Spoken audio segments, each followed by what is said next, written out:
जय श्री राधे कृष्णा। आप सभी का आपके अपने YouTube चैनल ऑफिशियल भक्ति भावना में बहुत बहुत स्वागत है। तो आज हम पुरुषोत्तम मास के दूसरे अध्याय की कथा का श्रवण करेंगे। तो भगवान श्री लक्ष्मी नारायण आपकी समस्त मनोकामनाओं को पूर्ण करें, आपके जीवन को मंगलमय बनाए। भक्तों, आज हम श्रवण करेंगे पुरुषोत्तम मास अधिमास, जिसको बोलते हैं महत्व के अंतर्गत दूसरे अध्याय की है परम पवित्र कथा। जैसा कि सर्वविदित इस मलमास को साक्षात गोलोकाधिपति भगवान श्री कृष्ण ने अपना सर्वप्रिय नाम पुरुषोत्तम प्रदान किया है। इस महीने में अरण्य, जिसको वन बोलते हैं, में निवास करना, अखंड दीपदान करना, श्रीमद् भगवत महापुराण का श्रवण करना और ब्राह्मणों को सत्तू, फल, धृत या सुवर्ण का दान करना। सुवर्ण मतलब सोना। कोटि यज्ञों के समान फल प्रदान करना। जो मनुष्य इस महीने अपनी इंद्रियों को वश में रखकर भूमि पर शयन करता है और सात्विक वृत्तियों का पालन करता है, उसके पूर्व जन्मों के संचित पाप वैसे ही नष्ट हो जाते हैं जैसे सूखी घास अग्नि के संसर्ग से भस्म हो जाती है। तो आइए पूरी श्रद्धा और शांत चित्त के साथ श्रवण करते हैं पुरुषोत्तम मास महत्व के दूसरे अध्याय की अलौकिक कथा। बोलिए प्रेम से भगवान विष्णु की जय, माता लक्ष्मी की जय, श्री राधा कृष्ण की जय, सर्व ऋषि मुनियों की जय। कथा प्रारंभ करते हैं। सूत जी बोले, हे शौनकादि महामुनियों, पिछले अध्याय मैंने आपको बताया कि किस प्रकार महामुनि सुखदेव जी का हस्तिनापुर के समीप गंगा तट पर शुभागमन हुआ।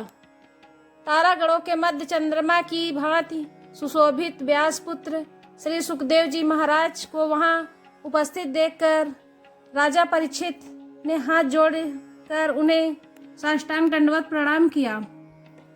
उस परम पवित्र सभा में जहां असित, देवल, कश्यप, भारद्वाज, जाबाली, वरिष्ठ, गौतम और विश्वामित्र जैसे त्रिकालदर्शी ऋषि विराजमान थे, राजा परीक्षित ने अत्यंत विनय पूर्वक प्रश्न किया, हे गुरुदेव, हे योगीराज, जो मनुष्य मृत्यु के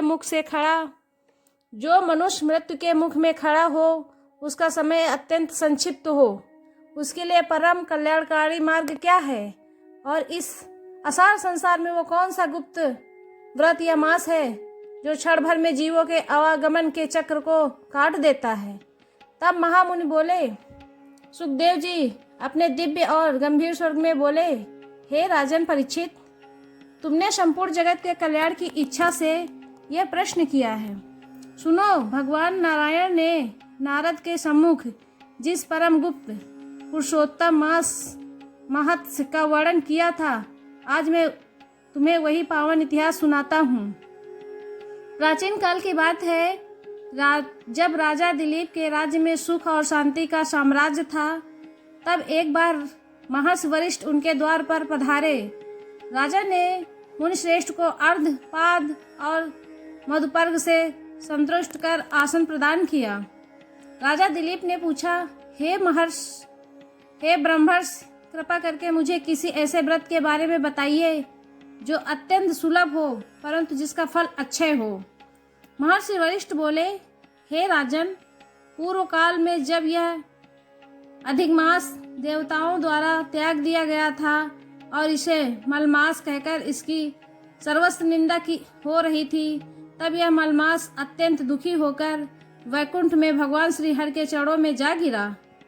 त्रिलोकीनाथ विष्णु ने उसकी करुण पुकार सुनी और उसे साक्षात गोलोक धाम में परमेश्वर की श्री कृष्ण के सम्मुख ले गए। वहां रासमंडल के अधिपति मुरलीधर भगवान श्री कृष्ण ने उस खिन्न मास पर दया करके कहा, हे मलमास, उदास मत हो। आज मैं इस संसार में जितने भी नक्षत्र, तिथि, करण और मास हैं, उन सब में तुम सर्वश्रेष्ठ कहलाओगे। मैं अपना दिव्य नाम पुरुषोत्तम तुम्हें सौंपता हूँ। अब से तुम संसार में पुरुषोत्तम मास के नाम से विख्यात होगे। जो मनुष्य इस महीने में मेरा भजन करेगा वह साक्षात मेरे परम धाम को प्राप्त होगा। तीर्थ यात्रा एवं ऋषियों का संवाद। सूत जी आगे कहते हैं, हे शौनकादि ऋषियों, इस महात्स्य को सुनकर गंगा तट पर उपस्थित समस्त मुनिगण आनंदित हो उठे। तब मैंने सूत जी से कहा, वहां से प्रस्थान कर पुनः भारतवर्ष के परम पावन तीर्थों की ओर रुख किया जाए। मैं कर्मनाशा नदी को पार कर मगध देश के गया क्षेत्र में गया, जहाँ भगवान गदाधर साक्षात विराजमान है। वहाँ पितरों के निर्मित पिंडदान कर मैं विंध्याचल पर्वत की कंदराओं से बहती हुई रेवा नर्मदा जिसको रेवा बोलते हैं नदी के तट पर पहुंचा। नर्मदा पर वह जल दर्शन मात्र से मनुष्य के पापों को हर लेता है। उससे स्नान कर मैंने कोटि रुद्रेश्वर के दर्शन किए। तत्पश्चात मैं दक्षिण दिशा की ओर बढ़ा, जहाँ वेद, गंगा, गोदावरी और तुंगभद्रा जैसी पुष्प सलिला नदियाँ पृथ्वी को पवित्र कर रही हैं। गोदावरी के तट पर मैंने 3 रात्रि का उपवास कर पंचवटी क्षेत्र के दर्शन किए, जहाँ साक्षात प्रभु श्री रामचंद्र जी ने लक्ष्मण और जानकी सहित वास किया था। वहाँ से आगे बढ़ते हुए मैं मलय पर्वत के अचल में बहती हुई ताम्रपर्णिका और कावेरी नदी के संगम पर गया। वहाँ के सिद्ध योगियों का अभिनंदन कर भगवान रंगनाथ के दर्शन पाकर मेरा मन कृतकृत हो गया। इसके अनंतर मैं पश्चिम समुद्र के तट पर स्थित प्रभास क्षेत्र सोमनाथ गया, जहाँ की पावन वायु भी चित्त को शुद्ध कर देती है। अंत में संपूर्ण तीर्थों की यात्रा पूर्ण कर ऋषियों के दर्शन की उत्कृष्ट अभिलाषा लेकर मैं आज इस परम पावन नैमिषारण्य क्षेत्र में आया हूँ, जहाँ आप जैसे ब्रह्मनिष्ठ महात्मा दीर्घकालीन सत्र यज्ञ में दीक्षित होकर संसार के कल्याण का उपाय कर रहे हैं।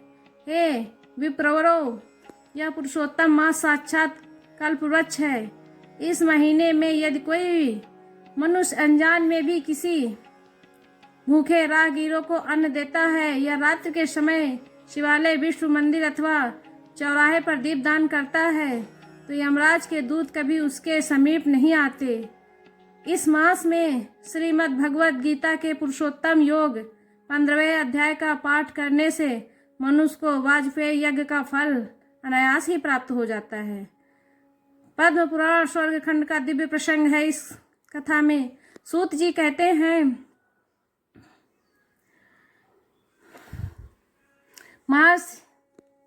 सूत जी कहते हैं, हे ऋषियों, अब मैं आपको पद्म पुराण के स्वर्ग खंड का वह प्रसंग सुनाता हूँ जो राजा दिलीप और वरिष्ठ के मध्य हुआ था।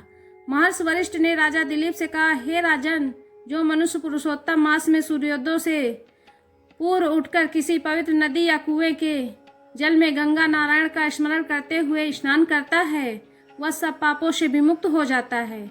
स्नान के उपरांत शुद्ध वस्त्र धारण कर तांबे के पात्र में जल, अक्षत, चंदन और लाल पुष्प लेकर भगवान सूर्यदेव